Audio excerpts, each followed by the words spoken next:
Hello, dear friends. Let's talk about problems of Mitsubishi Carisma.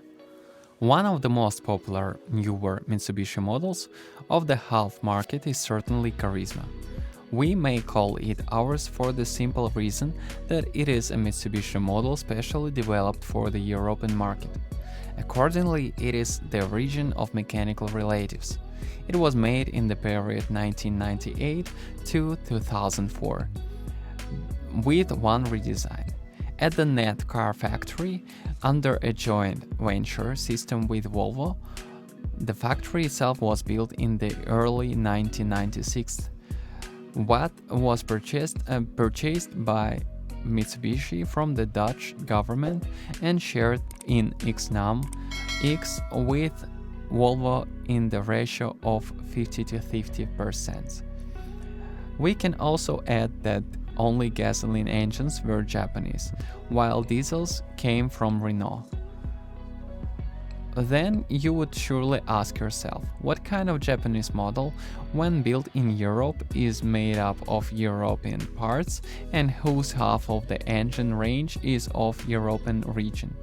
It is true that the quality of the Carisma is not at the level of purebred Mitsubishi models from Japan, especially the relative predecessor launch models, but these models still proved grateful, especially for poorer markets like ours. Carisma has carried 1300 cc, 4G13, 1600 cc, 4G92, and 1800 cc, 4G93 petrol engines throughout its career, as well as 1900 cc F8/F9 QT diesel engines. The petrol engines are similar to the Colt/Lancer series engines, which is a good thing because they turn out great. From this standout is the 1800 cc engine, the GDI concept, the first batch gasoline direct injection gasoline engine, for which the launch of batch production still required courage. It also came in two body variants, a 4-door sedan and a 5-door hatchback model with a huge trunk.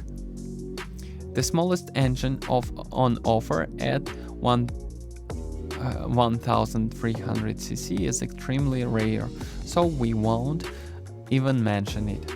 The main focus on the market in general, the largest number of specimens goes to 1600 cc petrol and 1900 cc diesel. And GDI is much rarer, and because of its architecture, it is not possible to install a cost-effective gas, so this fact is a waste of most choice. The 1600 cc engine is typical for a 16-valve Mitsubishi DOHC with simple construction. It is reliable, powered by a timing belt over a single spanner, and therefore large service is not expensive for it. There are a lot of parts for it, and besides replacing the head gasket, in some cases there were generally no problems during exploitation, so most of the parts that were damaged are in the aftermarket at affordable price. In addition, this engine suffers more than decent gas, though the recommendation is to install a sequential one. The 1800 GDI engine is a gem of bargain, but its construction makes it almost impossible to install a gas installation, and therefore it's not a favorite. Partly because of this and partly because of the smaller series and more complicated installation. It is more expensive to maintain and can only be recommended if the specimen is good. The 1900cc diesel engine is Renault's and it shares most of the parts with its models, but only when it comes to the engine. Everything else belongs to Mitsubishi, and that combination sometimes knows that it costs the owners a lot more than the competition average. The engine itself is reliable. It has spare parts on offer, but unfortunately it also loses that little Japanese in this model, and particularly drives the European model with all its characteristic flaws. The gearboxes for Carisma have had bearing problems, and a characteristic failures is the gearbox handle bushings. The clutch set is suitable for gasoline 1600cc engines, while for GDI gasoline and diesel are not cheap. Trap is quite durable, but often the front wheel balls are damaged, which cannot be bought separately by Mitsubishi but can be found in the aftermarket. Rear trap silencer are also often affected, but even the original Silenas have not proven to last longer than aftermarket replacements. Generally, everything that is perishable from the latter exists in the aftermarket at affordable prices, so there is no exaggerated reason to worry. The same goes for brakes. All parts exist in the aftermarket and prices are affordable.